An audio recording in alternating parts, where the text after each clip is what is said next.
Just past the airport outside Kempton Park on the East Rand is a little hideaway community, the polo playing community.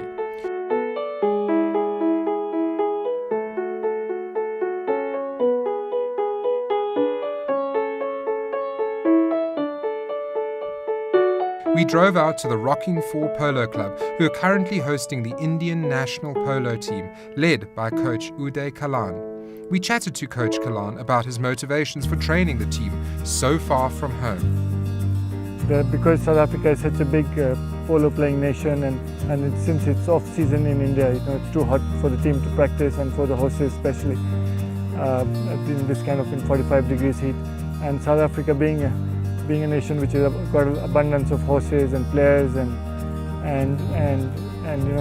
relatively easy going polo culture, so we thought that it would be the best place for the team to practice prior to the tournament in Iran. I mean, India was generally the birthplace of polo. Calcutta is the oldest modern day polo club, and in India polo is played, most of the polo grounds are inside the cities, say in New Delhi and Jaipur, and so a lot of people who passing by that day will jump across the wall and watch. It's a mass sport, so a lot of people come. Whereas here the difference is, I think polo is not so much in the cities, it's more in the suburbs and outside. Though a lot of players play the sport here, much more than they play in India. But it's because of the reason that most of the players came from a farming background, because they had the land and the means to do it.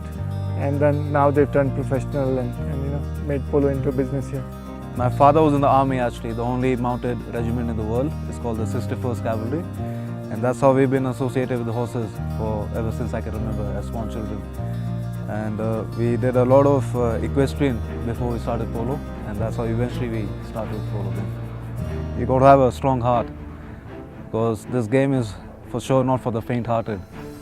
And I think the most important aspect for you to become a great player eventually is you got to have a guru for the sport, to someone to guide you throughout. You need a very good coach, because end of the day I feel polo is one of the most complicated games the world has ever seen probably. There are too many factors, there are too many variables. So yeah, I would say a great coach and great set of horses. Of course polo requires a lot of money and it's a rich man's game, but there are two cases of polo. Either you're very wealthy to afford polo and have somebody manage your horses and your team, or you're a professional. It's very difficult to be an amateur and a good polo player, because then you don't give enough time to your horses, and if you're not wealthy enough, you cannot have somebody look after your horses or train your horses for you or have a team. So, however, it's in the past, things have been changing. There are a lot more corporate sponsors and a lot more teams, and so it's getting more attainable and more viable for people to work in the city and come out for the weekend and play polo. I think the main reason we don't travel with the horses is first the expense, and then the different quarantine restrictions.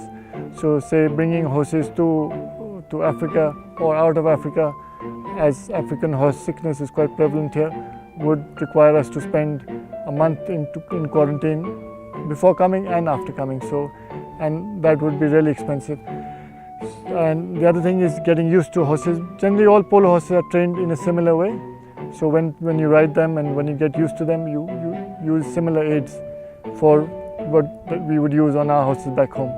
So generally the type of the polo horse is similar. It's just getting used to different horses, and then you can do that over a couple of days, ride them, stick and ball them, and you generally get used to them. Firstly, it's the pace that you got to play at, number one. And then you got a mallet that's around 52, 53 inches. And there's a polo ball that's not too big. It's much smaller than a football.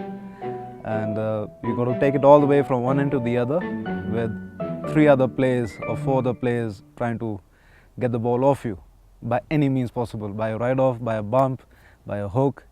So it's eventually like playing golf under a severe earthquake, So it's, yeah.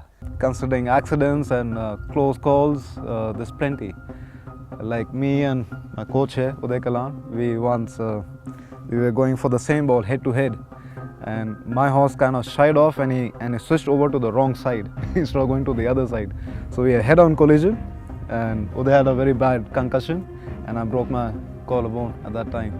I think the first and foremost is you got to be a very good rider. You got to be a very good horseman, and then, of course, the ball skills and the hitting capability, and I think basically you got to grow up with the sport. You know, it's very difficult for a middle-aged person to get into a sport unless he's ridden his entire life, or he's done some form of equestrian activity, because a horse background is the basis for most polo players. The most important factor is you got to be a very good horseman, and if you are a good horseman, you usually tend to adjust to the foreign horses very quickly, and that's your biggest advantage when you travel abroad and play a tournament. We have a World Cup playoff between us. Actually, South Africa is one of the teams in our playoff, and so between us, Iran and Pakistan, that is going to be held in Iran, and one country will make it to the World Cup finals in Australia in October. Well, I think we played a World Cup when we first played the World Cup in 1995. We came 5th, and I think that's been our highest ranking so far. And so, but there are a lot of big polo playing nations in South America, and there is no actual global ranking system for polo. It's very difficult to form a global ranking system, but I would say we are in the top 10. I would first, I think a few points probably, find a rich sponsor who's possibly a friend, because polo, end of the day, is not just being a good player, it's also a very social interaction. I've seen a lot of sponsors get in through a very casual social gathering. You chat up with someone, you convince them. So yes, be more outgoing, be more approachable to people, because you got to interact with a lot of people as you travel, and you travel lots with polo. And as they say, polo is their passport to the entire world, and the best of the best you probably interact with. That, and yes, find someone who can guide you really well in the game. Because unlike most sports, this is one sport you can't really take it on by yourself.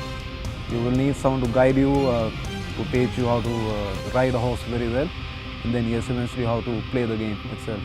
I think as players, I think the team that's been selected as players, we've got a whole package together. The only thing we need to really establish is to get the team play together. Like we need to understand each other's, we need to anticipate each other's moves without having to really think about it. And that's what I think we're here to establish foremost.